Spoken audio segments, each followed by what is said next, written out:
when I started watching Christmas on Mistletoe Farm, I thought this really has a nativity feeling to it, and I actually really like the nativity Christmas films.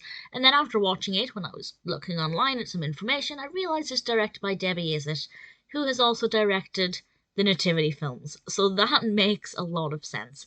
Now, to begin with, when it first started, I didn't have that many high hopes for it. It was very slow going.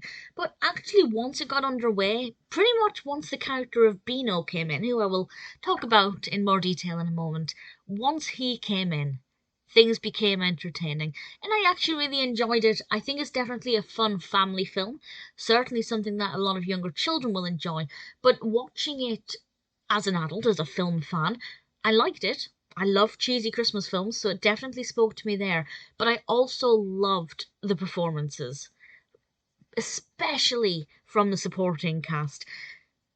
This is about a family, by which I mean a father and his 5 children, who inherit Mistletoe Farm, which is a farm, needless to say, with the most adorable animals. And their father is actually a lot more corporate than he is a farm boy. And he doesn't really want this rural life, but his children beg him to at least go to the farm and check it out. Meanwhile, he's trying to do, important business, meet deadlines, liaise with people back in the office while there's no Wi-Fi on the farm, and he's just freaking out and not having a very good time of it. But the children, along with Beano and everybody else in the village, really thoroughly enjoy exploring this farm and getting to know one another, and we get a real sense of this community spirit. And that's what this film is all about. It's about coming together, it's about what really matters, it's about putting your family first and the people who care for you first. Yes, having an important job is obviously all well and good, and being able to provide for your family is very important. But is it more important than actually being there for your children and spending time with your children? And that's obviously a really important message, and I think something that the film conveys very well. It is quite festive. There are a lot of festive animal names, which I think is a lot of fun. Rudolph I absolutely love. Rudolph is not the animal you'd think he is. A lot of kind of woolly jumpers, and it looks very fuzzy and cozy and warm, and definitely a very friendly, inviting film. Mostly because of the villagers and everybody who is supporting cast, and just bringing this really great, fun, strong energy. And I have to say, I absolutely love them. Beano is amazing. He's played by Scott Page, and his performance is absolutely fantastic. So high energy. To do a bit of a comparison, he's kind of like the Mr. Poppy from Nativity. He's got that kind of vibe, that kind of energy, and he's just sensational. Without him, if that casting hadn't been right, it just wouldn't have worked. We also have Kathryn Drysdale, who plays the vet. Celia Imrie is in it, which I wasn't aware of until I started watching it. Just everybody does a great job. The children as well are also fantastic. Really enjoyed kind of their enthusiasm and watching them interact with the animals.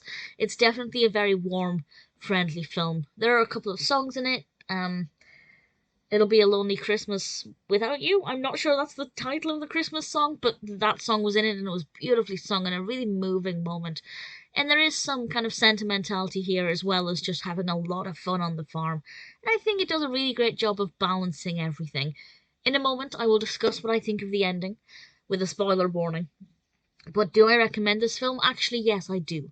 It's not the most amazing Christmas film I've ever seen, but actually I think it's very well crafted, very well put together, with a fantastic vibe, brilliant performances, and I really thoroughly enjoyed it, certainly a lot more than I was expecting.